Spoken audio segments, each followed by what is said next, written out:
When you play the Game of Thrones, Subscribe and like. you die. There is no middle ground. All right, welcome back to the Grease Goblins YouTube channel. Today's video, we're going to be talking about why Joffrey is such a psychopath. What made him the way he was? Was he just born that way? Was it because of the way he was brought up? What makes Joffrey so unlikable? Now, this was suggested by Stream. I don't remember who exactly brought this up, but I thought it made for some fascinating conversation. So if that was you, please let me know down in the comments and I will pin it. But I thought this was a great idea. So every once in a while, you guys have some fantastic video ideas and I like to talk about them. So let's talk about Joffrey. Now, Joffrey is an interesting case because he shows from a very early age that he has signs of being a narcissist, being a psychopath. He shows signs of, for instance, like torturing and killing animals at a young age, which is usually a sign for instance, things like serial killers. One of the biggest warning flags is when you're harming animals or doing stuff like that. Joffrey does that very clearly from an early age. So right away, I do want to say that part of the reason Joffrey is so horrible is just based on he was born evil. Part of it is it's just built into the character of Joffrey. Another part of that is incest. Incest is something that highly risks your chances of somebody having issues with mental disorders or physical issues. And Joffrey definitely got that. And let's go then to things that were maybe out of Joffrey's control.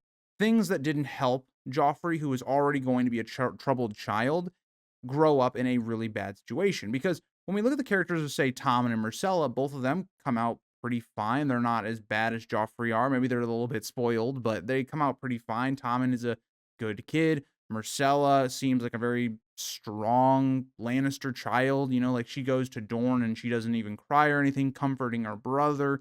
And even when we see her later on, she seems like a character that's going to develop into a really normal woman in society. So what happened? Tommen and Myrcella also grew up in the same environment as Joffrey. Why did Joffrey go so wrong? Now, the first point of this is Joffrey has a lot more expectations and or he is going to be the king one day. So Joffrey right away, as soon as he is born, has a different circumstance than his brother and his sister. Whereas, yes, his sister might be married into some great house one day and maybe be the lady of like one of the Seven Kingdoms or whatever. And Tommen, maybe he'll be a lord someday, but it's different. Joffrey, from the day he is born, is destined to become the king of Westeros. And so in a lot of ways, Joffrey is growing up that way, expecting everybody to just bow before him because he is going to be King Joffrey at some point. We see that very clearly with Joffrey and Sansa early in A Game of Thrones. We see how Joffrey acts. Joffrey is somebody that, in a lot of ways, even realizes that he needs to act a certain way. Joffrey in the book series, much different than the show. I mean, it's not much different. It's also there in the show as well, but I think it's a much higher extent in the book. Joffrey very much manipulates Sansa. Like, he plays the gallant prince, even though that's not who he actually is. He does try to show face a little bit. And so Joffrey, in a lot of ways, grows up as a spoiled prince who knows he's going to be king. He knows he's going to have the ability to just order people around. And that leads us to the next point about Joffrey.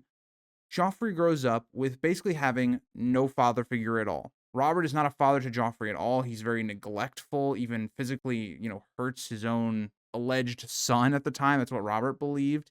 And we know that Joffrey did some horrible things, but it's also not great to physically abuse your children.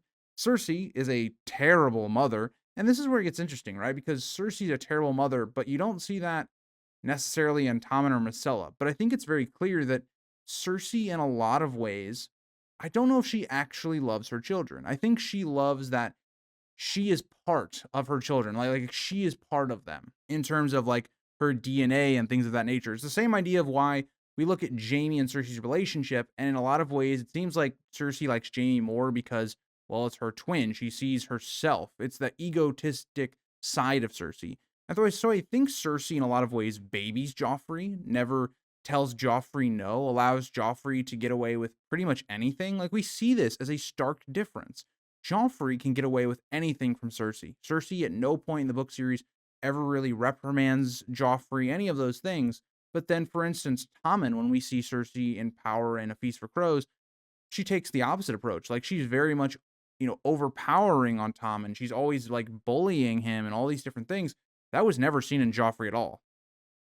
So I do think it's interesting. Is it that Cersei's parenting style changes depending on the child? Like she's a very strict mother when it comes to Tommen, but then she's the opposite with Joffrey? Or is it because of the events that happen, it changes how we see Cersei as a mother? Whereas she was much more relaxed with Joffrey, allowing him to do whatever. Joffrey dies because of that parenting. And so Cersei switches that up and she's like, Tommen needs to be a strong king, needs to not show weakness, all this stuff that could lead him to being killed. It's up for debate. But I think that the biggest issue you see with Joffrey is that Joffrey is one, born partly evil, two, he has no father figure in his life really at all, and he idolizes Robert, who is not a good version of himself. Robert is a horrible person by the time Joffrey kind of understands who his father is. And then Jaime, who is his actual father, well, that's also your uncle, and Jaime is never able to actually be a father to Joffrey. So you have a terrible situation that rises up there. Also, he's growing up in King's Landing. It's not the best place to grow up with. There's a lot of flexibility in terms of morals and things of that nature. It just comes down to the fact that Joffrey is the perfect blend of spoiled, pampered prince that's going to become king, never being parented at all, never being told no, outside of when Robert does very few times and he physically abuses his child. Not actually his child, but, still, same idea. It's not one necessarily bad thing that comes into Joffrey's life. If Joffrey had had good parenting, for instance, or maybe Joffrey had been warded with somebody else that would have taught him how to try and be a better person, could Joffrey have been a little bit better? Maybe. I still think Joffrey was born a bit evil, so I don't know if you could train that out of him, but who knows? Let me know what you guys think about Joffrey. Was he born the way he is, or was there a number of factors like I discussed in today's video? But bye, guys. I'll see you guys all in the next one.